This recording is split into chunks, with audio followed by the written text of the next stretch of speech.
د ستوري راډیو ټلویزیون درنو پتمنو او قدرمنو لیدونکو اوریدونکو مینوالو السلام علیکم. دا د وادي سره سم نن شپه د ژوند او روغتیا خپرونه د ښاغلي ډاکټر لونګ یوسفزي سره لرو او ستاسو په چوپړ کې یو. په دې هیله چې تر پایه دغه خپرونه را سره واورئ او بدرګه یې کړئ او خپلې پوښتنې د نن شپې د موضوع په اړه چې د زړه ناروغي او د هغې سببونه دي نو ورسره د زړه درېدل یا قلبي سکته څنګه یو انسان ته پیښیږي په دې هکله باندې خپلې پوښتنې مطرح کړئ را سره او له ډاکټر لونګ سره د کمنټ د لارې خپلې پوښتنې شریکې کړئ مهرباني. او همدارنګه د خپرونې په پیل کې زه د ستوري راډیو ټلویزیون د طبي برخې همکار او د ژوند او روغتیا د خپرونې چلوونکی ښاغلی ډاکټر لونګ ته هرکلی وایم. ډاکټر صاحب لونګ هر کله راشي په خیر راغلی. ډېره زیاته مننه ستوری صاحب چې یو ځل مو بیا دغه خپرونې ته د روغتیا خپرونې ته مېلمه کړم. کوم ودان تاسو زمونږ مېلمه نه یې بلکې زمونږ د خپرونې دایمي همکار او کوربه یې ښه د خپرونې په سر کې لکه څنګه چې ما مخکې ذکر وکړ چې نن خپرونه مونږه د زړه مختلفو بیماریو ته لکه د زړه ناروغیو ته دغه کړې ده ځانګړې کړې ده په دې باندې به خبرې کوو. نو ستاسو نوم سره خو ټول نن سبا اشنا دي اورېدونکي ټول هم پېژني چې داسې په میاشت کې مونږ یو د روغتیا خپرونه لرو او هغه روغتیا خپرونه ستاسو په کوربتوب باندې زما په کوربتوب او ستاسو په مېلمتوب یا په همکارۍ باندې سرته رسیږي. نو دې کې مونږ ګڼې ناروغۍ لکه د شکر یا شوګر ناروغۍ باندې خبرې کړي دي، دماغي او جسماني فالج باندې هم خبرې کړي دي، لوړ فشار باندې هم خپرونه کړې ده او نن شپه د زړه د ناروغۍ او سببونو باندې خبرې کوو. نو که په شروع کې په دغه بیمارۍ داسې لنډه شان تبصره او رڼا واچوي نو ښه به وي چې زموږ لیدونکي او اورېدونکي پوه شي چې دغه د زړه ناروغي د څه نه پیدا کېږي او د هغې په دغه باندې تاسو خبره وکړئ په سببونو باندې مهرباني. ډېره زیاته مننه. لکه څنګه چې د انسان بدن ټول غړي چې دی غذایي مواد ته اړتیا لري او همدارنګه تازه هوا یا اکسیجن ته اړتیا لري، همداسې زړه هم یعنې غذایي موادو ته اړتیا لري تر څو د غذایي موادو په واسطه باندې تغذیه شي او خپل کار وکړي. نو د دې د تغذیه دپاره د زړه ډېر واړه رګونه دي چې کله موږ غذایي مواد خورو معدې د لارې کولمو ته او بیا د کولمو نه د وینې دوران ته جذبېږي او بیا بعد د هغې نه د زړه رګونو ته داخلېږي. بیا د دغه زړه د رګونو لارې نه یعنې د زړه عضله خپله هم چې دی تغذیه کېږي او کله چې یعنې په دغه روند کې ستونزه را پیدا شي نو بیا هغه د زړه عضله چې دی هغه نه تغذیه کېږي او بیا ناروغ ته چې دی ستونزې پیدا کېږي د زړه د حملې په شکل باندې یعنې رګ تنګ شي یا بیخي بند شي نو بیا هغه د زړه عضلې هغه برخې ته چې دی وینه نه رسېږي او بالاخره د زړه همغه عضله چې کوم رګ یې بند دی نو هغه چې دی مړه کېږي او بیا خپل کار نه شي کولی او ناروغ یې چې دی د یو درد په شکل باندې احساسوي. نو دا یو عمومي دغه رګونو د بندېدلو سببونه څه دي؟ دا په ولې بندېږي؟ سببونه یې ډېر زیات دي. یعنې یو د دې سبب چې دی هغه د وینې لوړ فشار دی، د شکرې ناروغي ده، همدارنګه خلک چې سګرټ څکي یا نور مخدره مواد لکه هیروین، کوکاین، چرس وغیره دا د دې څخه ګټه پورته کوي. دا چې دي د رګونو د تنګوالي سبب کېږي او میکانیزم یې دا دی چې دا ټول شیان او دا ناروغۍ دغه د وینې غوړ چې پخپله نورمال په وینه کې غوړ وي هغه د رګونو پورې نښلوي او بالاخره چې دی رګونه بندوي او پایله یې بیا د زړه حمله ده او بالاخره ناروغ ته د زړه حمله پیدا کېږي او ډېری ناروغان د دې څخه مړه کېږي. بعضې خلک وي چې هغې ته په میراثي ډول باندې دا ناروغۍ انتقالېږي، لیږدول کېږي، لکه مثال مور او پلار کې د فشار ناروغي یا د شکر ناروغي یا مثال د زړه تکلیفونه ولري نو هغه اولادونو ته هم دا لیږدول کېږي او میکانیزم هم دا دی چې رګونه یې بندېږي او بالاخره ناروغ ته چې دی د زړه حمله پیدا کېږي. لکه د ارثي دغه سره هم تړاو لري دغه هم د زړه تړاو. بیماری او خو په دې کې په زړه کې خو یوازې دا د رګونو د بندېدو دغه خو به نه وي، نور التهاب به هم پکې وي، نورې مسلې به هم پکې وي. خو نو هغه بله دغه ده، یعنې بله برخه ده، خو د زړه حملې هغه شان خو زړه ډېرې ناروغۍ لري، یعنې زړه کمزوري یا مثال لکه تاسو څنګه وویل د زړه التهاب بعضې ویروسونو په واسطه باندې هم رامنځته کېږي. اوس لکه مثال بعضې ډېرې ناروغانې چې هغې نورمال دغه ولري، ورزش ولري، بیا په هغې کې سپورت کوي، نو دا هم د زړه د عضلې د میکروبي کېدو سبب کېږي او نور ډېر زیاتې خو ډېرې ناروغۍ دي. خو یعنې نن زموږ موضوع هم دا د زړه حمله وه چې یعنې دا څنګه پیدا کېږي، هارټ اټیک چې ورته وایي، ناروغ او ته بالکل چې دی خبرې. نو دا د زړه حملې لکه د دې هغه وقایوي حالت به سړی څنګه تشریح کړي چې مخکې د دې نه چې د زړه حمله راشي انسان پوهېږي په دې باندې چې په ما باندې د زړه حمله راغله، او یا دغسې هم کېدای شي چې لکه زړه حمله راغلې وي سړی پرې نه وي پوه شوی. داسې هم دي چې یعنې بعضې ناروغان داسې شته لکه ډېری د شکر ناروغان یا عمر یې ډېر وي، هغوی چې دي د زړه په حمله باندې نه پوهېږي. یعنې حمله کې حتما دغه درد موجود وي، ناروغ ته درد وي، د سینې درد وي چپ اړخ، یا دا درد چې دی لاندنۍ جامې ته انتقالېږي یا چپ طرف ته اوږې ته یا چپ لاس ته هم تر ګوتو پورې. د بعضې ناروغانو دغه درد چې دی د دواړو ولو منځ ته انتشار کوي یا د معدې اړخ ته انتشار کوي یا د سینې چپ اړخ ته دا درد چې دی انتشار کوي. یعنې دغه نښې چې دي دغه درد دی چې ناروغ په دې باندې دا کېږي چې یاره بس دلته چپ اړخ ته د سینې درد دی، نو دغه یوه ښه نښه ده چې دا د زړه او دغه درد ډېر شدید دي. بعضې ناروغان یې د یو دروند فشار په شکل باندې احساسوي چې داسې فکر کوي چې په دې سینه باندې یو دروند شی پروت دی، یا بعضې ناروغان داسې احساسوي لکه په دغه سینه کې چې یو سیخ داخل چې دومره یو شدید درد احساسوي. او بالاخره ناروغ پکې ډېر زیات ویرېدلی په دې حمله کې، یعنې هغه د مرګ احساس کوي چې یعنې دا مړ کېږي. او بعضې په ښځینه‌وو کې په بعضو ښځینه‌وو کې داسې وي چې په هغې کې زړه بدوالی، کانګې او سالنډي ورسره وي. نو همدا وجه ده چې په ښځو کې د دې یعنې ډېرې دا د مړینې دغه اندازه په دې کې په ښځو کې ډېره وي، ځکه چې په هغې کې داسې اعراض او علایم وي چې هغه په ټولو ناروغیو کې لکه مثال د زړه بدوالی، کانګې یا سالنډي، نو هغه په وخت سره روغتون ته نه رسول کېږي، نو ځکه یعنې د ښځو د مړینې شمېرې نظر سړو ته پکې زیاته وي. او نورمال چې دی همدغه د سینې درد دی چې کله په سړي باندې راشي نو سړی فکر کوي چې دا یعنې د سینې په درد کې باید سړی په سملاسي ډول باندې ډاکټر ته ځان ورسوي او د هغې سره باید د ډاکټر له خوا نه چې دی باید یعنې په یو روغتون ته چې هلته باید صحیح درمل شي، بیا هلته د هغې معاینات کېږي، نورمال د EKG یا د زړه د ګراف په واسطه باندې او همدارنګه د وینې معاینات یې کېږي، د زړه تلویزیوني معاینات یې کېږي او په هغې کې صحیح معلومېږي چې دا د زړه حمله ده. نو باید هغه یو سنټر ته ځان ورسوي. دلته په پرمختللې نړۍ کې خو داسې دی چې په سملاسي ډول باندې امبولانس ته زنګ وهل کېږي، هغه راځي سره د ډاکټرانو او مریض وړي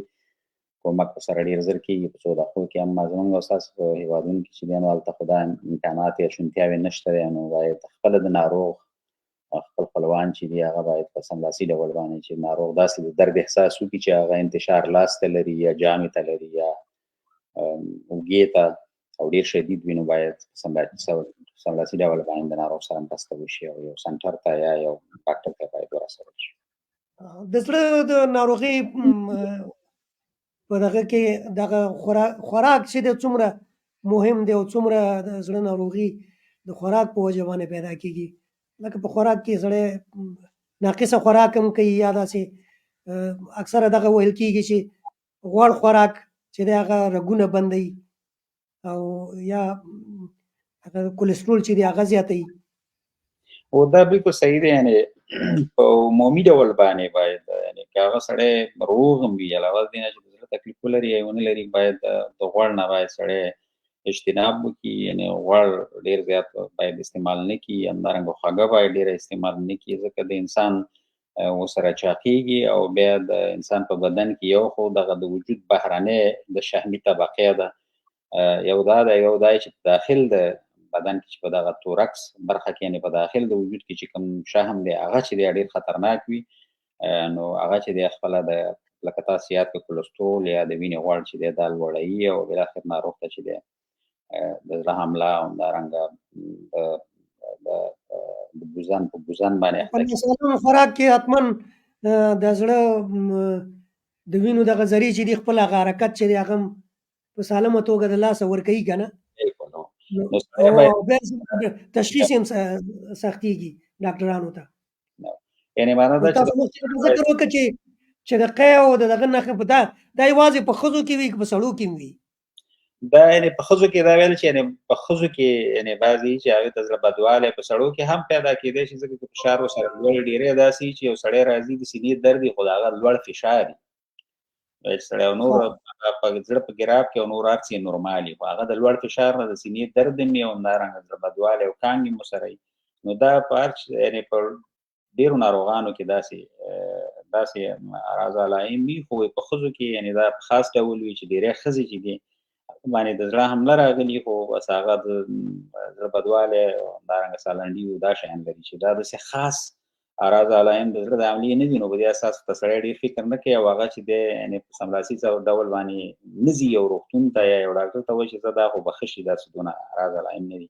اما سړي باندې چې ډېر درد وي نو هغه حتما یو ځای ته ځان رسوي که نه. نو په دې وجه باندې یعنې په ښځو کې د مړینې دا دغه چې کوم دی دا ډېر دی نظر سره دی. لکه په ښځو کې دغه علایم چې دي داسې هغه سړی په داسې اصطلاح ووایي چې لکه غله غوندې علایم دي، اول پرې سړی نه پوهېږي که نه چې دا د زړه تکلیف دی. عمومي خو ما وویل چې هغه علایم او نښې چې همدغه درد دی که نه، یعنې د سینې درد دی چې دا په ټولو مریضانو کې دی، خو په ځینې ښځو کې داسې چې هغې کې زړه بدوالی کانګې او دا شیان وي، خو هغه باندې د زړه حمله وي خو سړی په ایسته غلط شي، هغه وایي چې یعنې ځکه کانګې او زړه بدوالی او سالنډي خو په نورو ډېرو ناروغیو کې وي که نه. نو په دې وجه باندې سړی ایستی غلط کړي چې دا به د زړه دغه یي که نه عمله یا نه، یا بیخي دې خوا ته هېڅ فکر هم نه کوي، بالاخر هغه د نورو شیانو علاج شروع کړي او په منځ کې د زړه تکلیف یو بله پوښتنه احتیاط باید وکړي، هر وخت باید صحیح سړی معاینات وکړي او مقصد ډاکټر ته ولاړ شي منظم ډول. دغه د زړه درد چې دی دا کوم داسې خاص علایم لري چې دا کوم ډول درد دی؟ ځکه ځینې خلک وایي چې زه منډه وهم زما په سینه باندې درد راځي، ځینې وایي چې یاره زما په سینه باندې هسې درد راځي. ګوره ما مخکې یو داسې د سینې داسې درد دی چې ناروغ داسې فکر کوي چې په دې سینه باندې یو دروند شی پروت، عادي درد نه وي. نه عادي درد نه، یا داسې یي لکه ما مخکې وویل چې په سینه کې یو سیخ ننوځي، نو د هغې درد به څومره سخت وي که نه، یعنې داسې یو شی درد لري که نه. نو دا ډېر لږ وخت دپاره یعنې د 5 دقیقو نه ډېر دوام نه کوي که نه. نو دا ډېر سخت خطرناک درد دی او حتی یعنې ډېر خلک پکې د منځه ځي یعنې مړه کېږي، پکې پاتې کېږي نه. یعنې د زړه د حملې سره تقریبا په لومړي کال کې چې په هر ناروغ باندې یعنې د زړه حمله راشي یعنې 15% خلک کې مري دي، او په دوم کال کې چې دوم ځل په یو سړي باندې راشي نو 10% خلک د دې نه مړه کېږي، یعنې 15 سلنه خلک مړه کېږي د دې ناروغۍ نه. په هغه چا باندې چې فرض مثال د زړه حمله راغلي وي او هغه پرې پوه شوی نه وي یا وروسته بیا پوه شي چې ډاکټر ورته ووایي چې تا باندې د زړه حمله راغلې ده، نو هغه ته بیا څه کول پکار دي؟ څه احتیاطي تدابیر پکار دي؟ ډېر داسې دي لکه د شکر ناروغۍ هغه خلک چې عمر یې زیات وي هغوی په دې پوه شوي هم که نه وي خو د زړه حمله پرې راغلي، خو یعنې ډېری دا خلک چې کوم دي بیا چې کله هلته ورشي نو د زړه د ګراف او همدارنګه د تلویزیوني معاینې په ذریعه باندې معلومیږي، د زړه ګراف په واسطه هغې کې تغییرات وي او تلویزیوني معاینه کې داسې چې د زړه دغه دیوال چې کوم دی په هغې کې یعنې یوه برخه یې حرکت کوي، نو معنا دا چې د دغه برخې رګ یې بند دی او دغه برخې ته یې نه ورکوي نو ځکه د حرکت نه لري یعنې مړه شوې ده. نو دا د زړه په تلویزیوني معاینه کې ډېر په واضح ډول باندې معلومیږي. نو بیا ناروغ ته بیا هغې دپاره چې دی نو بیا یو د طبابت کې یو د کارډیاک کاتیترایزیشن وایي، یو کاتیتر یا یو اصطلاح ساده اصطلاح باندې یو پیپ د رګ د لارې نه د لاس د رګ د لارې نه یا د سپوزه کې یو غټ رګ دی د هغې د لارې نه ور داخلوي او زړه ته د زړه رګونو ته هلته بیا ورځي، بیا نو هغه چې دی معلوموي انجیوګرافي ورته وایي که نه؟ انجیوګرافي ورته وایي بلې. نو د هغې په ذریعه باندې یعنې دغه برخه معلوموي چې دلته دا رګ بند دی او بیا تداوي هم هغه وخت کې دواره کوي، د کوشش کوي ډاکټران چې یو ډېر زیات سټنټ ورته وایي چې یو ډېر نری هغه دې رګ ته داخلوي او دا رګ چې دی هغې ته ازادۍ تر څو پورې چې دغه د زړه عضلې ته د وینې دغه چې دی د وینې جریان یا بهیر بېرته نورمال شي. نو دا کار کوي که چېرته بیا په دې ذریعه باندې ونه شي نو بیا هغه کلک بند وي نو بیا دغه داسې چې به دغه رګ چې دی یو نوی رګ ورته بیا اچوي چې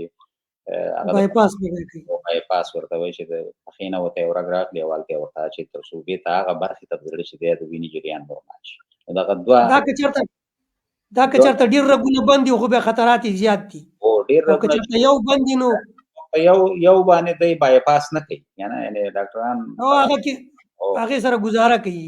ډېر داسې چې یو رګ یې بند وي بس دا دي هغه دوا ورله ورکوي چې هغه د وینې د نری کولو دوا وي د کولېسترین د کموالي دوا وي هغه ورله ورکوي. خو چې بیا څو رګ یې بند وي نو بیا هغه یو عمومي رګ دی چې هغه دغه ته یعنې زړه ته وینه ورکوي چې غټ رګ دی هغه چې بند وي نو بیا د دې دپاره بایپاس عملیات کوي نو بیا ورته رګ راخلي او نوی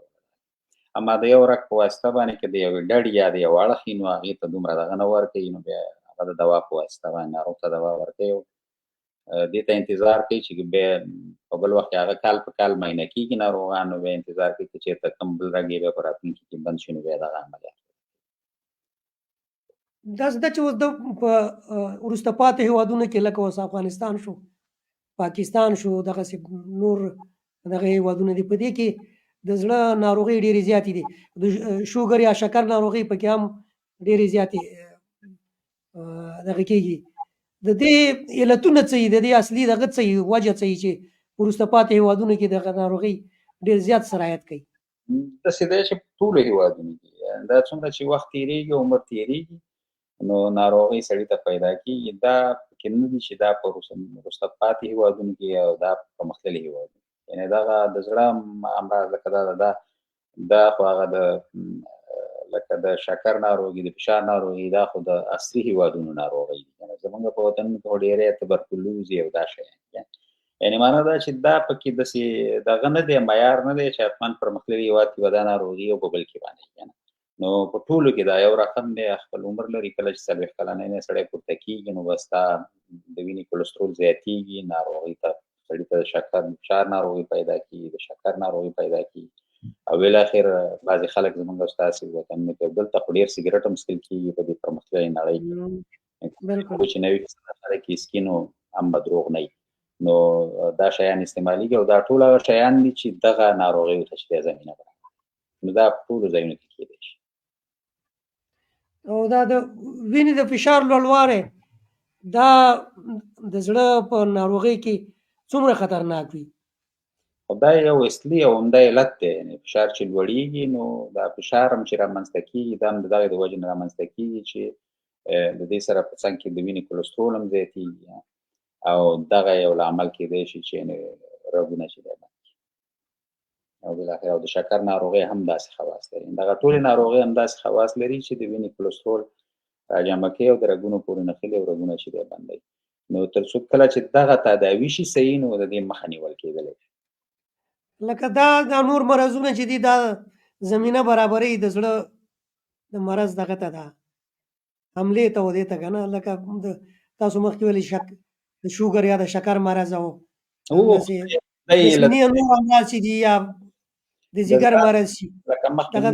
د زړه حمله چې راځي همدغه علت کوم علتونه دي هغه علتونه همدغه دي چې د وینې فشار دی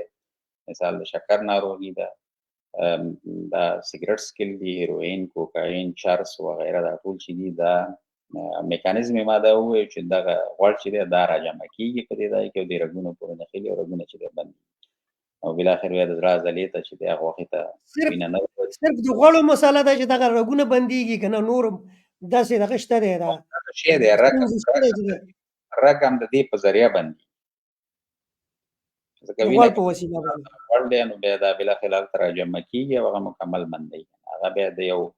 ترومبس یا د دې شکل باندې بدلېږي او هغه ډېر کلکېږي او بالاخر چې دی رګ بندېږي نو همدغه میکانیزم دی چې د دې په واسطه باندې کېږي. زمونږ سره ځینې دوستان ملګري شوي دي خو تر اوسه پورې چا مونږ ته په کمنټ کې سوال نه دی پرېښی زه د ټولو دوستانو نه هیله من یم چې مونږ ته په خپل کمنټ کې د ډاکټر صاحب له موږ نه که کوم سوال لري د زړه د البته د زړه ناروغۍ په هکله باندې چې نننۍ موضوع زموږ د زړه ناروغي ده نو مونږ ته په کمنټ کې خپل سوال پرېږدي هغې به ورته جواب ورکړي. زما بله پوښتنه دا وه ډاکټر صاحب چې دا د زړه ناروغي صرف همدغه یو ډول ناروغي ده بس چې مونږ ویو چې په د زړه والونه بند شو دغه دی که نه نور څه ډولونه هم لري زړه په څو برخو باندې مونږ تقسیمولی شو د زړه ناروغۍ چې په کومو کې ناروغۍ دی پیدا د کېږي. زړه خو ډېرې ناروغۍ دي که نه، د زړه مقصد کمزوري ده چې هغې ته په دغه کې هارټ فیلر وایي که نه، په کومه لاتیني اصطلاح چې ده، یعنې زړه کمزوری کېږي، د زړه دیوالونه ډبل کېږي، هغې ته بیا کارډیومایوپتي وایي. ډېرې ناروغیګانې دي د زړه چې مقصد د زړه په هغې کې بیا ستونزه دا چې د زړه هغه حرکات چې کوم دي هغه کمزوري کېږي او په دې د زړه په انفارکشن کې چې موږ ورته د زړه حمله وایو په دې کې هم د زړه هغه حرکات چې دي کمزوري کېږي او زړه دنده صحیح خپله نشي اجرا کولی. یعنې کله چې دغه رګونه یې بندېږي یا د زړه دیوالونه ډبل کېږي یا د زړه دغه دیوال چې دی حرکت د لاسه ورکوي، نو په دې کې د زړه هغه خپله دنده صحیح چې دی نشي اجرا کولی، چې یعنې د انسان بدن ته چې دی وینه پمپ کړي، بیا چې که لږ هم ځي ستړی کېږي، یعنې هغه خپل دندې ټولې هغه انسان چې نورمال دی هغه سمې نشي اجرا کولی او علت یې همدغه وي چې زړه ډېرې زیاتې ناروغۍ ځان له دا نه چې یو انفارکشن وي یا هارټ فیلر وي، داسې نورې ډېرې ناروغۍ هم دي. او دغه نورې ناروغۍ هم په دې باندې څه اغېز لري لکه اوس یو سړی د ګردو تکلیف لري، یو سړی د کینسر تکلیف لري، یو سړی د هیپاټایټس بي یا سی تکلیف لري، هغه هم د زړه پورې سره تړاو لري یا نه لري؟ نو دا خو ټولې ناروغۍ هیپاټایټس بي دا خو یو بېله ناروغي ده، دا د ځیګر ناروغي ده که نه، په هغې باندې تاثیر لري، اما داسې مستقیم تاثیر چې موږ ووایو چې دا په زړه ولري نه یې لري، ځکه هغه چې دی یو بېل ارګان د بدن دی چې په هغې باندې تاثیر لري، د دې سره کوم دغه نشته دی. خو نورمال چې دي ټولې ناروغۍ چې دي د انسان بدن هغه مقاومت چې دی کمزوری کوي او یعنې غیر مستقیم تاثیر ټولو عضو باندې کولی شي کله چې د انسان د بدن مقاومت کموي. نو دغه شان یو میکانیزم هم مستقیما تاثیر چې دی نو هغه یو بیل ارګان دی او دا بیل دی نو داسې یو مستقیم تاثیر بیانوي، اما په ټوله کې یعنې هره ناروغي چې ده د انسان د بدن مقاومت کموي او داسې په ټولو غړو باندې په غیر مستقیم ډول باندې اغېز کولی شي. مننه ډاکټر صاحب، که ستاسو اجازه وي نو زمونږ سره یو څو دوستان ملګري شوي دي، زه به د هغوی نومونه هم واخلم او ورسره به یو ځل بیا هیله ترې وکړم د ټولو ملګرو نه که څوک غواړي چې د زړه په هکله باندې د زړه د حملې په هکله باندې هارټ اټیک چې ورته وایي د هغې په هکله باندې پوښتنه لري نو موږ سره دې د کمنټ د لارې شریکه کړي. زموږ سره زموږ ګرانه همکاره صدف ځواک هغه ملګري شوې ده او هغه لیکلي سلام ستوري صاحب تاسو ته او ډاکټر صاحب ته هیله لرم چې پروګرام چې ښه پروګرام ولرئ. مننه، خوشحاله او سوکاله اوسئ. صدف ځواک نن څه دغه لره ده میلمانې لرل نه پوهېږم خو ماته دغه راکړه چې یاره زه نن مصروفه یم نو په دې وجه باندې موږ خپرونه کې هغه کوربتوب ماته ځان له را په غاړه شو، که نه زمونږ هغه ډېره زیرکه او تکړه همکاره ده، هغه ما سره هم په هره دغه کې وي، هغه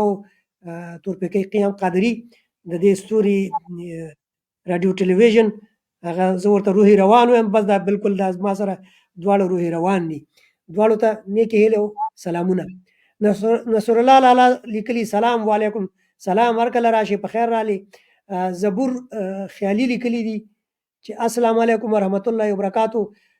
زبور خیالي صاحب وعلیکم سلام ورحمت الله وبرکاتو. همدارنګه زمونږ ډېر قدرمن دوست او دایمي اوریدونکی زمونږ د خپرونې همکار هغه احمدشاه دغه هوتکزی صاحب، احمدشاه هوتکزي صاحب لیکلي دي سلام او احترامات قدرمن ډاکټر صاحب او د ستوري راډیو تلویزیون کارکوونکو ته وړاندې کوم. خپرونه مو ډېره اړینه ده، په ډېر غور سره یې اورم او ګټه ترې پورته کوم. خدای مو سرلوړي لره. هوتکزی صاحب ډېره زیاته مننه، خوشحاله او سوکاله اوسئ او ستاسو نه بیا مننه کوم چې تل مو زمونږ هڅونه کړې ده، زمونږ حوصله افزایي هم کړې ده، زمونږ خپرونه کې برخه اخلئ او موږ ته د کمنټ د لارې موږ ته هغه خپل غږ را رسوئ. ډېره زیاته مننه، خوشحاله او سوکاله اوسئ. خورشید زدران صاحب را سره ملګری شوی لیکلي سلام، هیله ده چې ښه یاست. وعلیکم سلام زدران صاحب، تل سرلوړي او خوشحاله اوسئ. ډېره زیاته مننه. نو دغه څو کمنټونه ډاکټر صاحب تاسو ته په خپله جواب ووایي، د سلامونه دغې لیکلي دي، بیا به زه نورو پوښتنو ته راځم. زه هم ټولو ته خپل وار باندې سلامونه او نیکې هیلې وړاندې کوم او په ځانګړي ډول تقدیر صاحب ته چې د هغې نه هم مننه کوم چې تل زموږ خپرونه اوري او خدای دې وکړي چې زموږ د دغه خپرونې نه تل ګټه پورته کړي. ډاکټر صاحب ما یو بل پوښتنه دا راته هغه شوه چې که یو سړي ته اوس یو حمله وشوله د زړه، دی پرې خبر هم شو چې د زړه حمله پرې راغلې ده، دا بیا څومره احتیاط وکړي؟ لکه ډاکټر ته خو لاړه، ډاکټر ورته تشخیص وکړ چې ستا باندې زړه حمله راغلې ده، بیا د ده سره نور څونه احتیاطي تدابیر پکار دي او د څونه وخت دپاره پکار دي چې دا خو زه اجازه راکړئ چې زه یعنې د زړه د حمله اوس یو سړي باندې راشي باید څه ورسره سړی وکړي. یو دا دوم دا چې د زړه د حملې د مخنیوي په خاطر باید سړی څه وکړي او همدارنګه وروسته د زړه د حملې نه باید څه وکړي. په دې باندې غواړم چې په مفصل ډول باندې خبرې وکړم. اول دا چې کله چې په یو سړي باندې د زړه حمله راشي نو باید موږ ورسره څه وکړو. لکه مثال په خپل کور کې کومک اولیه چې ورته وایي که نه، یعنې په خپل کور کې یو څوک یو دم راولوي، چې راولوېده نو موږ باید فورا وګورو چې دا بېهوشه دی که نه، یعنې خبرې ورسره کوو چې غږ ورباندې کوو چې څنګه دی. که چېرته په هوش کې وو نو موږ باید ناروغ چې دی فوري په سملاسي ډول باندې یعنې په داسې یو شکل باندې ناروغ سملو چې یعنې نیمه ناستې شکل باندې په 80 درجو زاویه یا 10 درجې ناروغ باید مکمل پروت نه وي خو داسې نیمه ناستې شکل باندې باید سملو، یعنې که په هوش کې شرط دا دی چې سړی راغلی. دوم دا دی که چېرته یعنې په د زړه په حمله کې ناروغ زړه چې دی ډېر زیات تنګ وي نو که چېرته د هغې دا تکمې او دا یې باید خلاصې شي. زموږ خو ډېر کلتوري مسایل دي خو بهرحال په دغه وخت کې باید هېڅ قسم کلتوري شیانو ته باید سړی ونه ګوري. ډېری زموږ خلک چې یو دم یوه ښځه راولوېږي یو دم د دې په خاطر چې باید مخ یې پټ شي بړستن پرې اچوي او دغه زړوکي پرې اچوي او څه دغه باید ونه کړي، ځکه چې په دغه د زړه په حمله په وخت کې ازادې هوا دغه ته دغه کړي ده، هوا باید تنفس کړي او هېڅکله نه باید مخ پټ شي او د ښځو مخ پټول د هغه د مرګ سبب کېږي. یعنې دا زموږ کلتوري شیان دي چې تل موږ ورسره مخ لاس په ګرېوان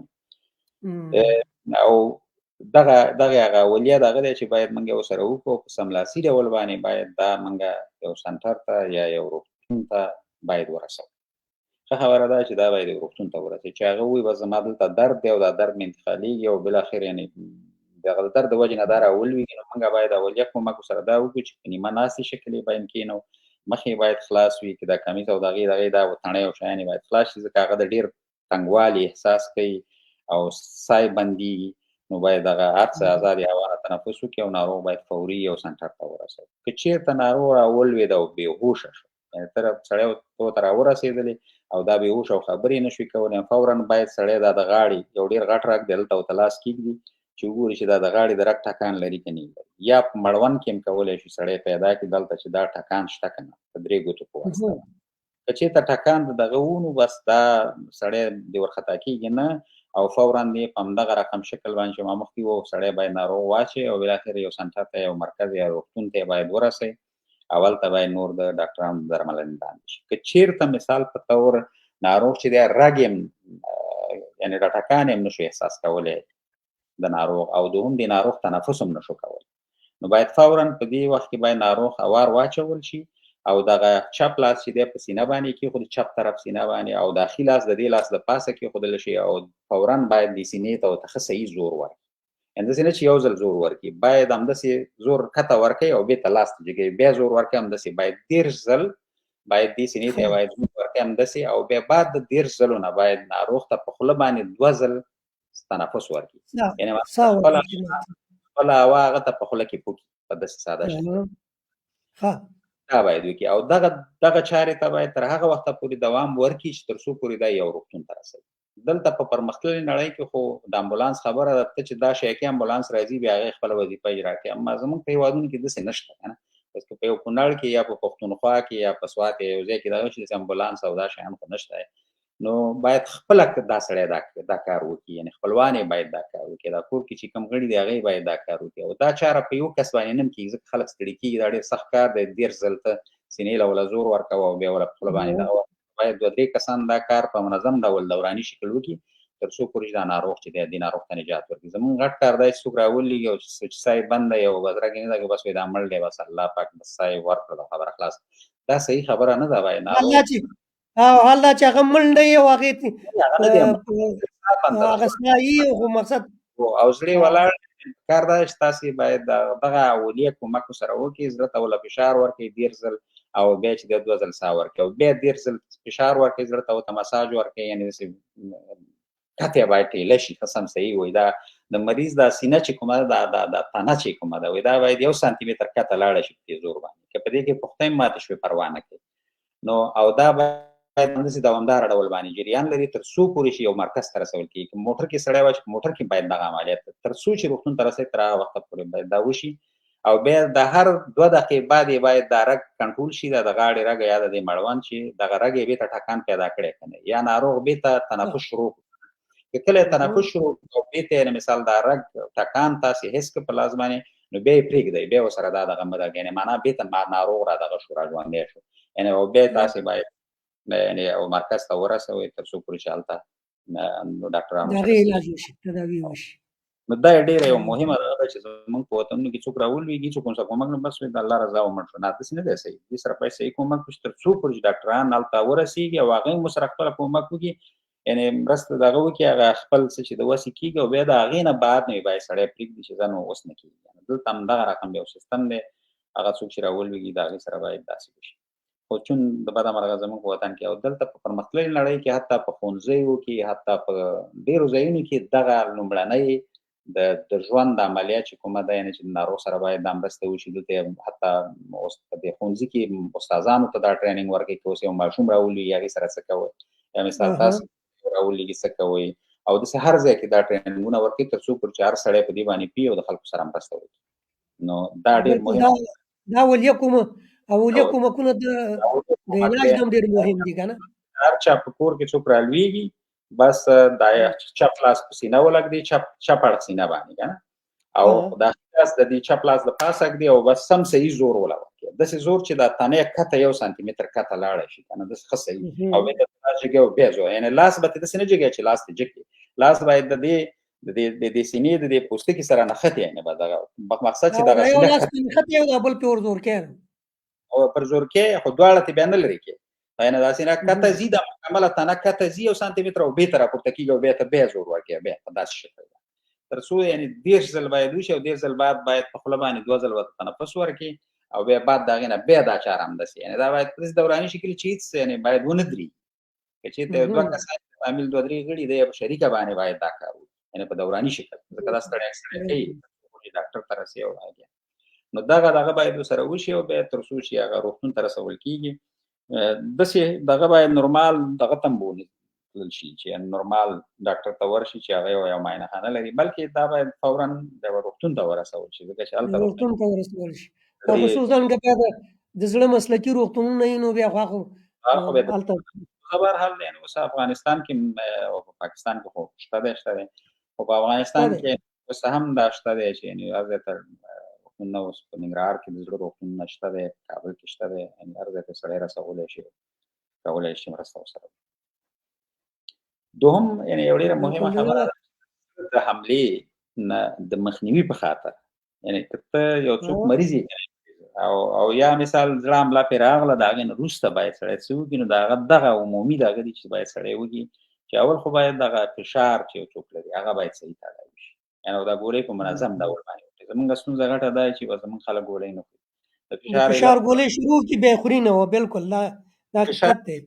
فشار چې دی هغې داسې فکر کوي چې دا فشار بس ګولۍ مې وخوړه فشار مې نور نورمال شو خبره ختمه نه فشار چې دی دا ګولو په واسطه ټیټېږي هم مخکې کېږي نه دغه فرق دی او دغه فرق باندې خلک نه پوهېږي چې کله تا ګولۍ بېرته خوشې کړلې یعنې بیا دې بند یې کړلې بس دوباره بېرته د فشار ګولۍ یعنې معنا دا چې د فشار ګولۍ چې دي فشار نه ښه کوي فقط فشار ټیټوي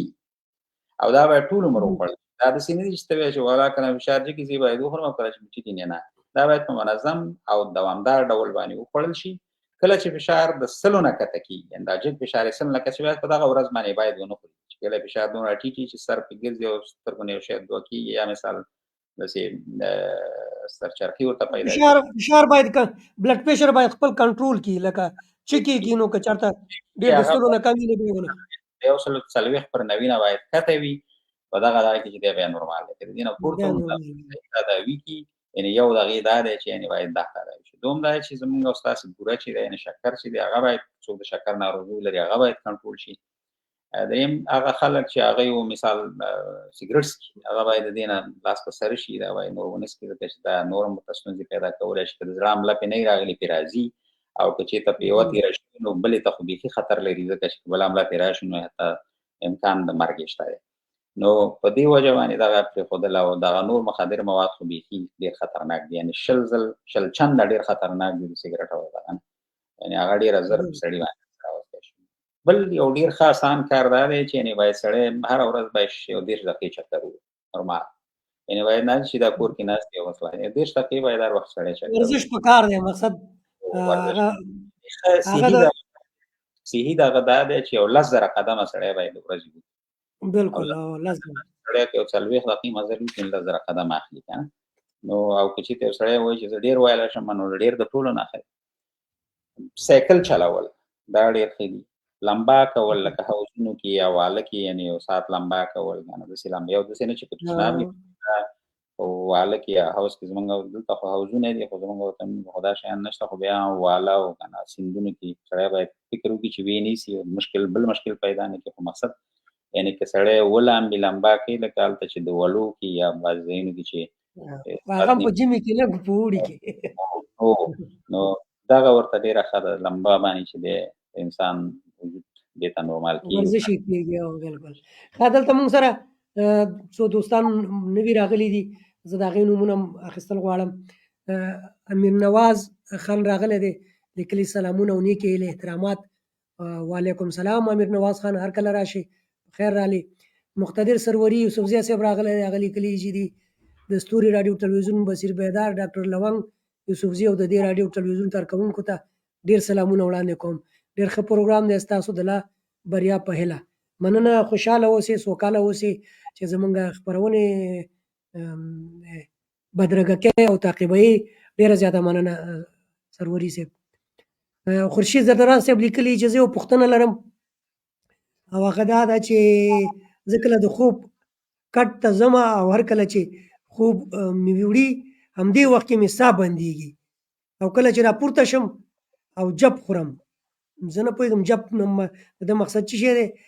بېرته ښه شم علت یې څه دی نو محمد اکبر عمرزی صاحب را سره ملګری شوی لیکلي سلامونه تاسو ټولو ته وعلیکم سلام خورشید صاحب تاسو پوښتنې ته به ډاکټر صاحب جواب درکړي او محمد اکبر عمرزی صاحب ته وعلیکم سلام وایم او مننه دې کوم چې زموږ خپرونې ته راغلی دی مهرباني نو د سلنډۍ خو ډېر زیات علتونه دي یعنې یو دا علت یې نه دی چې د زړه تکلیف سړی ولري هغه د سږو ناروغۍ هم لرلی شي بل د په طبابت کې د شلاپ اپنای سنډروم په نامه باندې یادېږي چې هغه باید د سږو ډاکټر ته ورشي چې د هغې تشخیص وله وکړي نو یعنې سالنډي په ډېرو ناروغیو کې دی نه په اسما برانشیال د سږو یو ناروغي ده په هغې کې یا مثلا دی وایي چې ما د شپې کله خوب ته زه ورځم کېږم ما ته ساه بندي پیدا کېږي او دا خوب چې دی دغه د شلاپ اپنای سنډروم یو ناروغي ده چې هغه بعضې ناروغانو ته دغه تکلیف پیدا کېږي نو دا باید یو ډاکټر ته ورشي چې صحیح تشخیص باید ورشي بالکل چې تشخیص یې وشي چې دا علت یې څه دی په کومه وجه باندې دلته دا وزن یې زیات باید وزن کم کړي بعضې ډېر خلک چې ډېر زیات وزن ولري هغې له هم دا تکلیف پیدا کېږي نو ښه خبره دا ده چې باید سپورت وکړي او خپل وزن کم کړي نو بیا به انشاءالله د دې ستونزې سره ستونزه به حل شي ځکه دا شلاپ اپنای سنډروم چې کوم دی دا ډېری همدغه خلکو ته چې هغې ډېر وزن لري دا ورته پیدا کېږي زه نه پوهېږم چې دې ښاغلي وزن به کم یې زیات دی خو مقصد که وزن یې زیات باید وزن دې کم کړي او که نه نو بیا کولی شي چې یو ډاکټر ته ورشي او هغه ورته صحیح تشخیص وکړي زه دا د زړه دغه کوم مهم دغه چې دي دا وال مې بند دی که نه اکثره خلک دا وایي زما یو وال بند دی دغه کوم والونه دي چې هغه ډېر خطرناک دي چې بند شي او زړه ته پرې دغه رسېږي دا یو خو واړه والونه دي یو دغه غټ نه زړه همدغه یو چې دی خپله دغه د زړه د دهلیز نه چې د زړه بطن ته کومه وینه دایه کېږي دلته دا یو دروازه غوندې ده، یو ور غوندې دی چې د زړه دا وینه راځي، د سږو نه راځي، یعنې چپ زړه ته، د چپ زړه نه چې دی بیا ځي د چپ دهلیز نه ځي، بیا د چپ دغه ته ځي، د بطن ته ځي. د دې ترمنځ چې دی یو دروازه ده یا یو ور دی چې دې ته وال ویل کېږي، چې دا د مترال کلب دغه په نامه باندې یادېږي، د مترال وال په نامه یادېږي. بل چې دی بیا دغه د ښي بطن نه چې دی اورټا یو غټ شریان دی، رګ دی چې هغې ته وینه پمپ کېږي دلته دی چې هغې د اورټیک وال په نامه سره یادېږي. او بل یې چې دی د ښي دهلیز او د ښي بطن ترمنځ چې دی یو دروازه دغه دی چې هغې ته ترایکسپیډ وال ویلی کېږي. او بل یې پالموني کې تقریبا 4 واله دي، خو دا 2 چې دي دا د زړه په منځ کې دي چې دا یو مترال او ترایکسپیډ. او ډېری ناروغان چې دی هم د دغه ستونزه لري چې هغه یعنې سم نه بندېږي او بېرته چې دی دا وینه شاته راځي. نو یا داسې ډېر داسې شوي لکه سړی دغلته هم دغه ډېر غوړ او دا دغه شوی او دا داسې د کالک په شکل باندې، نو بس هغه بیا هغه خپله وظیفه چې دی د لاسه ورکوي، نو سم نه بندېږي. نو په دې وجه باندې چې دی ناروغانو ته بیا ساه لنډي او داسې نور ډېر اعراض علائم پیدا کوي. نو په دې وجه باندې باید هغه چې دی عملیات شي. خو اوس د هغې دپاره هم ډېرې اسانه طریقې دي، یعنې دونه غټ عملیات وله نه کوي او د دغه کاتیتر د لارې نه چې دی ورته داخله. دلته موږ سره نور ملګري هم راغلي. جهانګیر خان راغلی، لیکلي سلام ډاکټر صاحب، وایي زما وزن زیات دی، نو څه ورسره کول پکار دي؟ جهانګیر خان ته تاسو خپل جواب ووایئ، بیا به زه دغه د وزن لپاره ډېر ساده طریقې همدا دي چې یعنې سړی باید سپورټ وکړي، سړی باید هره ورځ مزل وکړي، 10 زره قدمه باید واخلي، که دا یا مثال سایکل سړی باید ډېر وچلوي.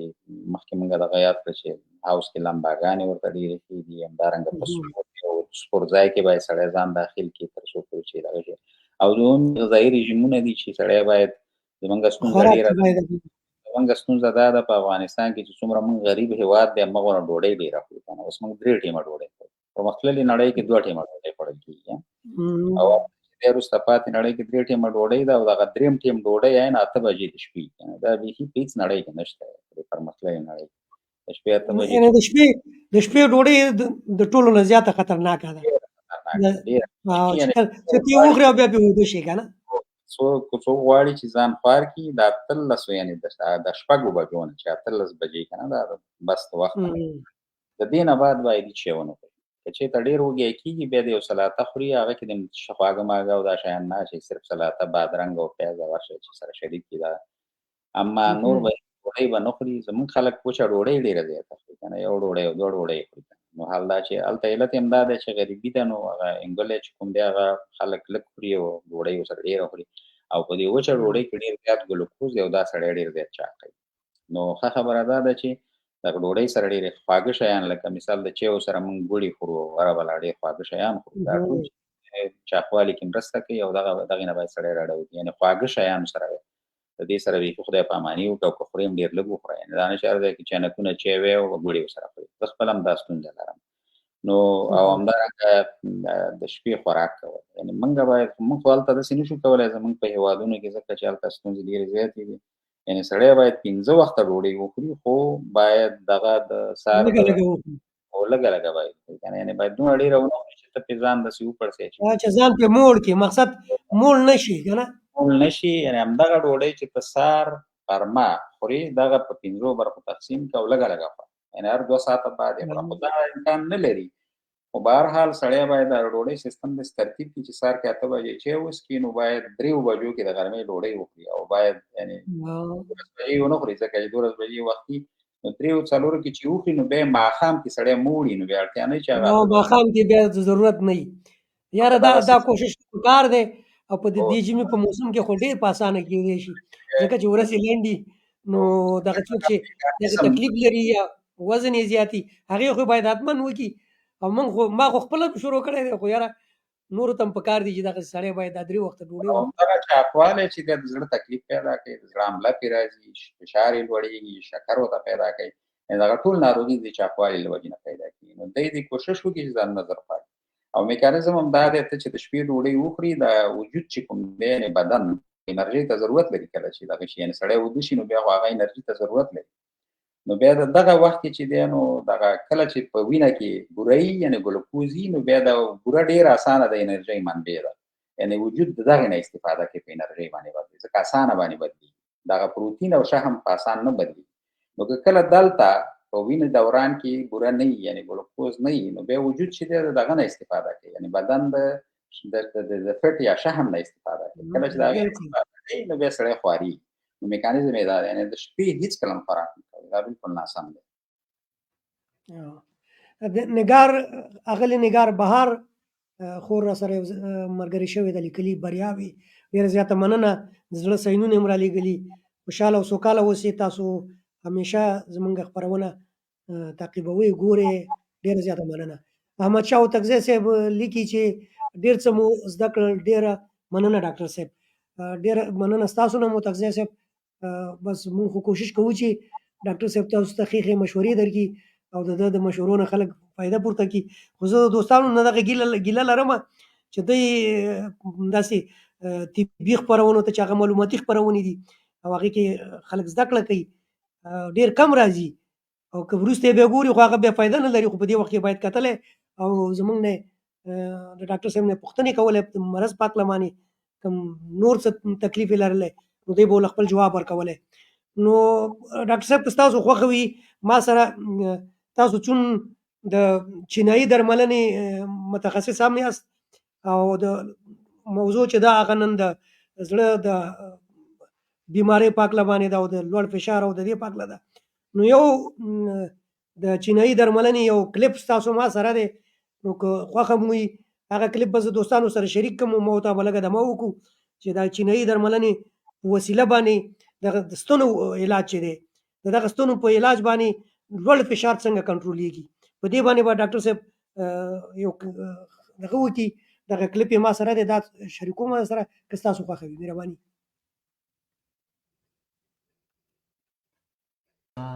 چې هغې لوړ فشار لري نن غواړو چې هغه ستنه کړو.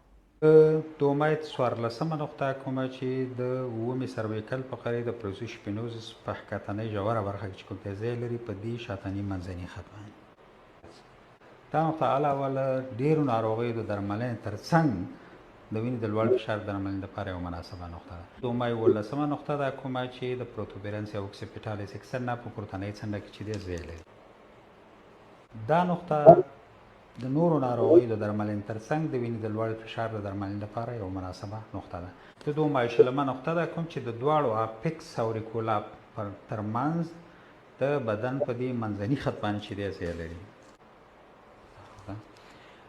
دا نقطه علاوه له دې نه چې د نورو ډېرو ناروغیو د درملنې لپاره یوه مناسبه نقطه د وینې د لوړ فشار درملنې لپاره هم یوه مناسبه نقطه ده.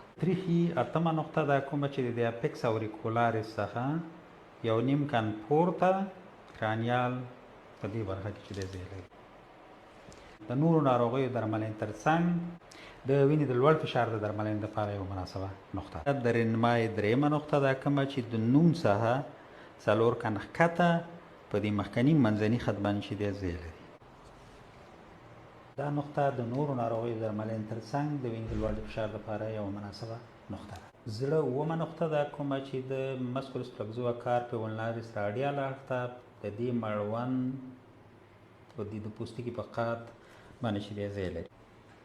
د نورو ناروغیو د درملنې تر څنګ لوړ فشار د درملنې لپاره یوه مناسبه نقطه ده. زړه د پردې 6مه نقطه ده کومه چې د مړوند د پوستکي د قات څخه 2 کن پورته د مسکولس پلکزوا کارپي راډیالیس او مسکولس پالمارس لانګوس لیګامنټو نرمه چې دی ځای لري. یعنې د نورو ناروغیو د درملنې تر څنګ د وینې د لوړ فشار درملنې لپاره یوه مناسبه نقطه ده. نقطه د غټو کولمو 4مه نقطه ده کومه چې د 2م میتاکارپال هډوکي په منځنۍ برخه کې په مسکولس ابډکټور کې چې دی ځای لري. یعنې دا نقطه د نورو ډېرو ناروغیو درملنې تر څنګ د وینې د لوړ فشار درملنې لپاره یوه مناسبه نقطه ده. سږي 7مه نقطه ده کومه چې د دې مړوند د پوستکي د قات څخه 1.5 کن پورته پروسس ټالویډیس راډي په ښکتنۍ ژوره برخه کې چې دی ځای لري. نقطه د نورو ډېرو ناروغیو د درملنې تر څنګ د وینې د لوړ فشار د درملنې لپاره هم یوه مناسبه نقطه ده. تریخي 40مه نقطه ده کومه چې د فیبولا هډوکي د سر په ښکتنۍ ژوره برخه کې چې دی ځای لري. ناروغیو د درملنې ترڅنګ د وینې د لوړ فشار درملنې لپاره هم یوه مناسبه نقطه ده. ځیګر 3مه نقطه ده کومه چې د دې دواړو میتاترس، لومړي میتاترس او د دوم میتاترس په پروکسیمال زاویه کې چې دی ځای لري. دا د نورو ناروغیو درملنې ترڅنګ د وینې د لوړ فشار درملنې لپاره یوه مناسبه نقطه ده. بله نقطه د ځیګر 2مه نقطه ده کوم چې د دوو میتاتارسو فلنجیال بندونو په منځ کې د سپین او سرې غوړې په منځ کې چې دی ځای لري. د نورو ډېرو ناروغیو درملنې ترڅنګ د وینې د لوړ فشار درملنې لپاره یوه مناسبه نقطه ده. بډوډي 6مه نقطه ده کومه چې د دې مالیولیوس میډیالس په ښکتنۍ څنډه کې چې دی ځای لري. د نورو ډېرو ناروغیو د درملنې ترڅنګ د وینې د لوړ فشار درملنې لپاره یوه مناسبه نقطه ده. تشومبیتیاز د کڅوړې 2 نقطه ده کومه چې د بهرني خنګري په ښکتنۍ څنډه کې چې کوم دی ځای لري. د نورو ډېرو ناروغیو درملنې ترڅنګ د وینې د لوړ فشار درملنې لپاره یوه مناسبه نقطه ده. په افغانستان کې د دې درملنې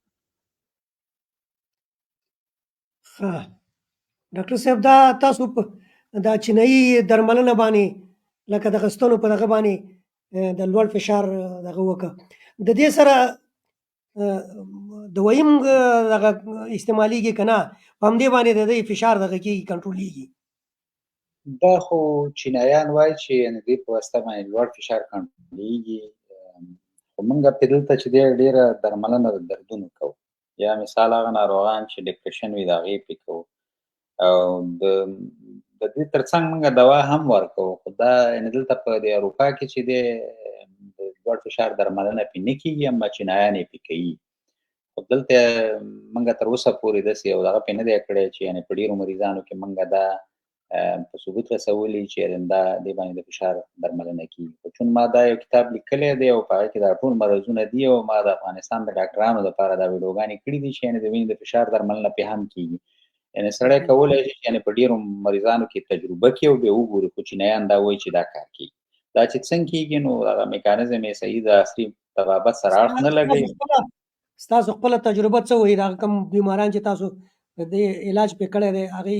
اوسه پورې چې موږ کوو دا یعنې یو خپله یو روحي تسکین هم دی دا ستنې، نو په دې وجه باندې چینایان خو وایي چې یعنې دا د انسان د بدن مقاومت لوړوي او بالاخره د ناروغیو مخنیوی پرې کېږي. او بل د انسان په بدن کې د انرژۍ ویالې دي، کله چې دا بندې شي نو بیا ناروغ ته ناروغیګانې پیدا کېږي، او کله چې دغه ستنې په دغه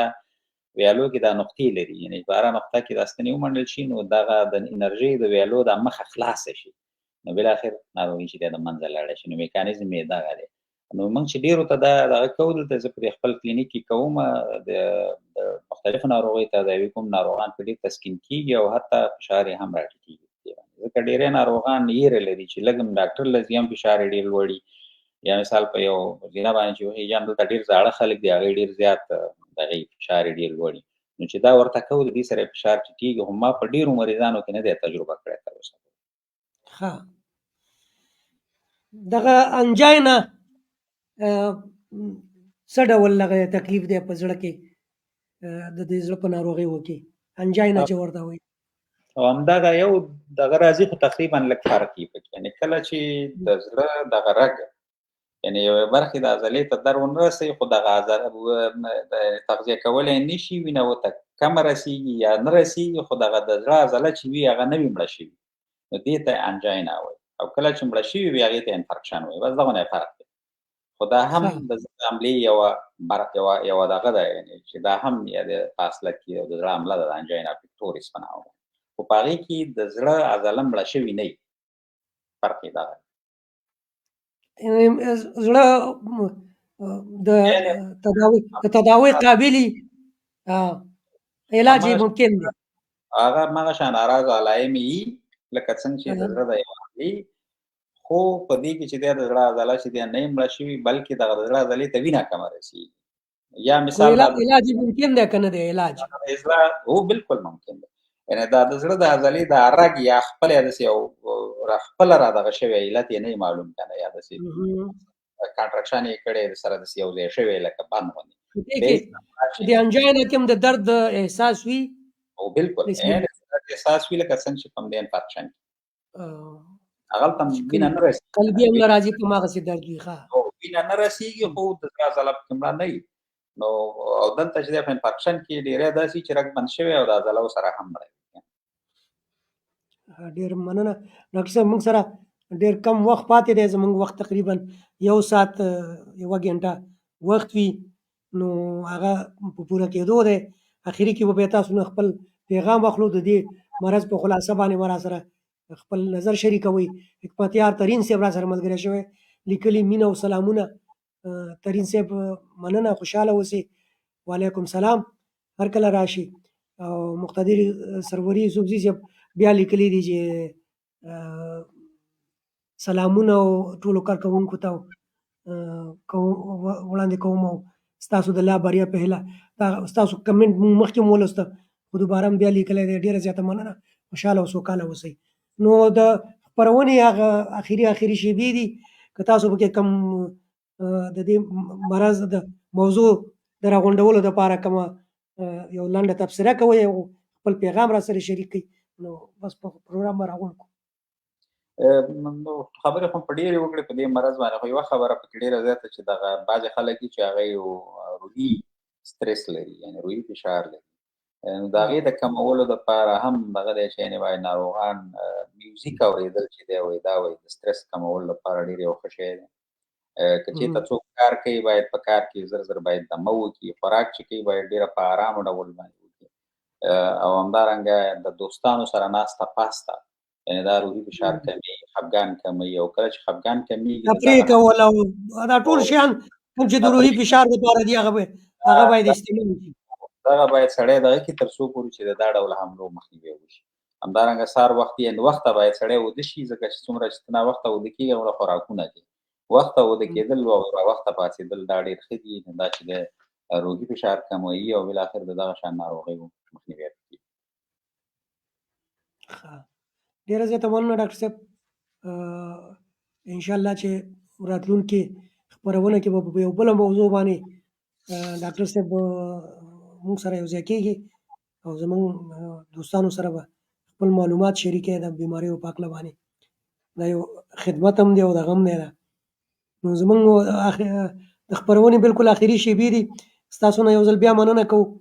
چې زموږ بلنه منلې ده او زموږ په همکارانو کې اوس راځئ، په مېلمنو کې نه، ځکه چې زموږ باقاعده دغه د ژوند او روغتیا خپرونه چې ده دا تاسو چلوئ او د مختلفو امراضو په تشریح کې زموږ دوستانو سره هغه مخامخ کېږئ، موږ سره مرسته کوئ. ډېره زیاته مننه مو کوو. خوشحاله او سوکاله اوسئ. تاسو ته خدای پاماني وایم. او زه هم تاسو څخه نړۍ مننه کوم چې نن بیا په دې روغتیا په خپرونه کې زه یم. علم یو دریاب دی، یعنې معنا دا چې په ټولو شیانو باندې موږ هم نه پوهېږو. هغه څه چې زموږ په وس کې دي او هغه شیان چې زموږ زده دي انشاءالله العزیز د ټولو اورېدونکو نه به انشاءالله پرېغ نه کوو او موږ به پکې د تل لپاره د دې سره په ډېرو نورو ناروغیو باندې به خبرې کوو تر څو پورې خدای دې وکړي چې دی ته یو څه زده کړي. بس نور درته خدای پاماني وایو ډاکټر صاحب. ښه شپه ولرئ او بلې خپرونې پورې به انشاءالله بیا په بله موضوع باندې به خبرې کوو، تاسو ته بیا تکلیف درکوو. د ټولو دوستانو هغه دوستانو نه چې موږ سره په خپرونه کې ملګري شوي دي، موږ ته یې کمنټونه لیکلي او سلامونه یې لیکلي دي، یو ځل بیا نړۍ مننه کوم. او په همدغه هغه باندې چې د خپل صحت خیال وساتئ، د خپل ژوند خیال وساتئ. او ژوند ډېر خوږ دی او دا وخت چې دی دغه ژوند چې دی دا ډېر نیمګړی دی که نه. نو په دې باندې دغه مه کوئ، کمپرومایز پې مه کوئ او کوشش وکئ چې دغه کوم ډاکټر صاحب درته مشورې درکړلي یا تاسو په خپله پوهېږئ چې په دغه مشورو باندې عمل وکئ، لکه ورزش کول، د خوراک کې تعادل ساتل او داسې نور چې هغه ستاسو ژوند سره تړلي دي، د روغتیا سره هم تړلي دي، په هغې عمل وکئ. د الله په امان ښه شپه ولرئ او تر بلې خپرونې پورې د خدای په امان.